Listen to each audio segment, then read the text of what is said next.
안녕하세요. 행복한 은퇴살이 40년을 꿈꾸는 은퇴 혈육입니다. 저는 약 3년 전에 약 30여 년 정도 다니던 회사를 퇴직을 하고 좀 은퇴 생활을 즐기고 있습니다. 은퇴 첫 해, 두 번째 해는 흔히 말해서 은퇴자들이 가장 로망인 해외에서 한 달 살기, 뭐 지방에서 뭐 일주일 살기, 한 달 살기, 저만의 생활을 즐기고 마음껏 생활을 해봤습니다. 그래서 그런 것을 느낀 걸 가지고 기존에 은퇴하셨던 뿐만 아니고 이제 은퇴를 꿈꾸고 계시는 분들하고 서로 정보를 공유하고 어떻게 하면 더 행복한 은퇴 생활을 할 수 있을까 하는 생각에서 유튜브를 시작하게 됐습니다. 물론 제가 은퇴를 하고 나서 뭐 경제적 여유라든지 돈을 모아놨다든지 그런 경우는 아닌데 어차피 지금 현재 생활을 만족하면서 살기로 마음먹었습니다. 흔히 말하면 돈이 많을 것 같다 이렇게 하시는 분도 있을 수 있지만 전혀 그렇지는 않습니다. 어떤 분들 같은 경우는 뭐 100억도 모자라다고 하고 어떤 분은 뭐 1억도 많다고 합니다. 은퇴자들은 거의 비슷한 것 같습니다. 내가 얼마를 가지고 은퇴를 하냐 하는 것은 그 사람 나름대로의 얼마나 만족감을 가지고 생각하냐에 따라 다를 것 같습니다. 물론 저는 아직 국민연금 받을 시기는 아직도 좀 한 5년 정도 남아 있습니다. 자, 그동안 어떻게 잘 버티냐 하는 그런 마음을 가지고 생각을 하다 보니까 여러 가지 생각도 해봤습니다. 쉽게 얘기하면 다시 취직도 해볼까 생각했는데 그게 쉽지 않습니다. 아시겠지만 금융회사에 다니다 보니까 실질적으로 뭐 장비를 만져봤다든지 이런 게 경험이 거의 없습니다. 그러다 보니까 어려운 일은 또 이제 마음같이 될 것 같지 않고 또 알다시피 60세 근처에 도달한 사람들을 뽑는 회사가 그렇게 있지 않습니다. 제 주위에 아직 퇴직을 하지 않고 저와 비슷한 연령대에 있는 친하게 지낸 동기들이 있는데 그 사람들이 흔히 말해서 이런 말 하더라고요. 퇴직하면 어디 가면 취직할 수 있을 것 같다. 내가 가지고 있는 노하우를 가지고 마음껏 펼칠 수 있을 것 같다. 이렇게 말하는 친구를 한두 명 본 적이 있습니다. 제가 가서 그 사람들한테 꼭 이런 말 하죠. 꿈 깨라고. 우리나라는 현실적으로 그 사람이 얼마나 능력이 있냐 없냐에 따지지 않고 그 사람이 60세 근처에 가 있으면 나이만 먼저 봅니다. 그 사람의 능력은 별 상관이 없는 것 같아요. 물론 제 주위에 있는 사람들이 그런 건지 제가 찾는 그런 업종이라서 그런 건지 모르겠습니다만 그 사람이 20년, 30년 갖고 있던 노하우는 별 상관이 없습니다. 오로지 그 사람이 50대가 넘어가면 거의 우리나라에서는 전문직보다는 노동으로 하는 그런 일만 할 수밖에 없는 그런 구조인 것 같습니다. 그래서 그 친구한테도 매번 얘기합니다. 제가 만날 때마다 술 한잔 먹으면서 할 때마다 꿈 깨라고. 60 근처에 가면 누구든지 써주는 직종이 없다. 기존에 갖고 있는 자격증, 경력 아무 상관없으니 노동이라든지 경비라든지 이런 일밖에 할 수 없으니 그런 마음을 가지고 퇴직했으면 좋겠다 하는 얘기를 한 적이 있습니다. 물론 저도 그런 경험을 해봤습니다.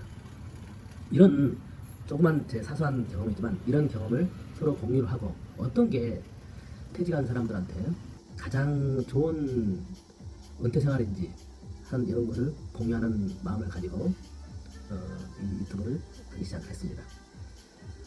저는 개인적으로 취미가 현재까지는 저는 취미가 아직까지는 철이 덜 들었다고 해야 되나요?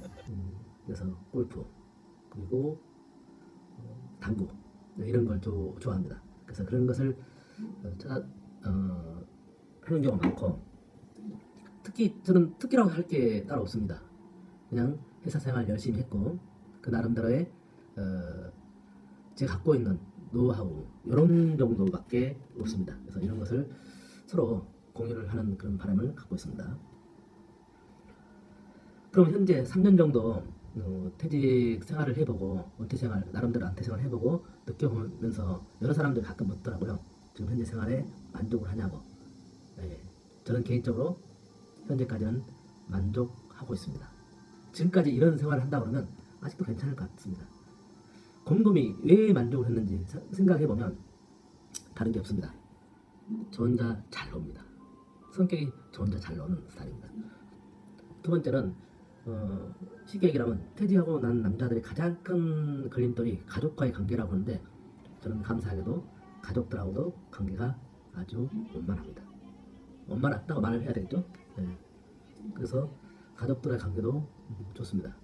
그리고 자녀 2명 있는데 둘 다 어느 정도의 자기 직장 생활, 경제적인 활동을 해서 자기 나름대로 앞가림 할 정도로는 되어 있기 때문에 그게 가장 큰 저에게 퇴직을 하면서 만족감을 줬던 것 같습니다. 그러니까 흔히 은퇴자들이 3가지를 준비해야 된다고 그러잖아요. 돈, 건강, 외로움. 그 외로움은 관계라고 그러잖아요. 관계는 가족과의 관계, 친구와의 관계, 기존 직장인들의 알고 있는 사람들과의 관계. 이 관계가 원만해야 된다고. 그런데 아까 제가 처음에 말씀드렸듯이 경제적인 문제는 아직까지는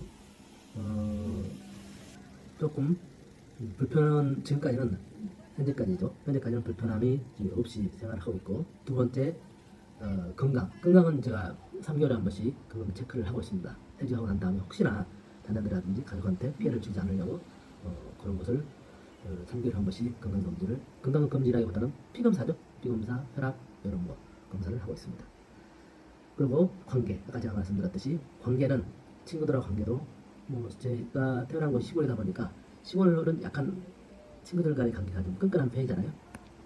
그래서 친구들하고 관계, 또 직장 동료라 해서 모든 사람이 되는 게 아니고 일부 친한 그 형 동생처럼 지내는 한 10명 정도 됩니다. 그 10명이 한꺼번에 한 그룹이 아니고 그룹 3명, 4명 이렇게 5명 이런 식으로 있는 그런 관계가 10명 정도 되는데, 그런 사람들의 관계가 원만해서 지금까지 생활은 은퇴 생활 약 3년은 행복하게 지금 현재 보내고 있습니다. 그래서 제가 이 유튜브를 하면서 아까 제가 말씀드렸듯이 공유도 하고 제 일상생활을 브이로그 형식으로 나누는 그런 시간을 가졌으면 합니다. 서로 혹시 은퇴자들이라든지 퇴직자들이 오셔가지고 서로 정보 공유하시고, 또 아니면 잠깐 저희 생활을 보시면서 힐링하는 그런 시간이 되었으면 하는 바람입니다. 저희는 오늘 저희 첫 소개는 이걸로 마치고 다음 시간에 뵙도록 하겠습니다. 너무 아까 보면 살아오신 내 어느새 다시 머리 콩고 말도 안 되네. 그들을 사주는 내 한 푼이라도 더 벌고 숨을 먹고 목숨 걸고 힘들어도 덜고 이건 나 이러다 쓰러지면 어쩌나. 아빠 슈퍼맨이에게 들어 걱정 마. 위에서 질러도 팀의 수도 없고 아래에서 치고 올라와 피가 섭네 무섭네 세상 도망가고 싶네. 젠장 그래도 찾고 있네. 맨날 아무것도 모른 채 내 꿈에서 뒹굴거리는 새끼들의 장난 내버려 놔도 장난 힘들어도 간다 여보 얘들아. 아빠 죽어난다 아버지 이제야 깨달아요. 어찌 그렇게 사셨나요. 더 이상 쓸쓸해하지 마요. 이제 나와 같이 가요. 어둠 아이들에게 아빠는 바라는 건 딱 하나. 정직하고 건강한 착하나 이 바르나 이 다르나 바보는 잘할 테니 학교에 학원과에 나는 나빠진 과에 경쟁에서 이기고자 무엇이든지 다 해줘야 해. 고로 많이 벌어야 해. 니네 아빠한테 잘해. 아이들은 친구들이 사귀고 많은 얘기 나누고 보고 듣고 또 너무 많은 걸 해주는 남의 아빠와 비교. 더 좋은 것 사주는 남의 아빠와 나를 비교. 갈수록 세 가지 없어지는 아이들과 한 가지 만들는 사람이 좀 살해. 외로워도 간다 여보 얘들아. 아빠 출근한다 아버지 이제야 깨달아요. 어찌 그렇게 사셨나요. 더 이상 쓸쓸해하지 마요. 이제 나와 같이 가요. 아버지 이제야 깨달아요.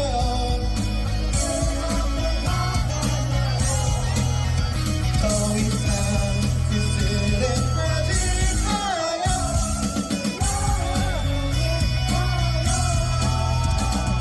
여보 어느새 세월이 많이 흘렀어. 첫째는 사회도 둘째는 대학도 이제는 가족이 함께하고 싶지만 아버지기 때문에 얘기하기 어렵구만. 세월이 무슨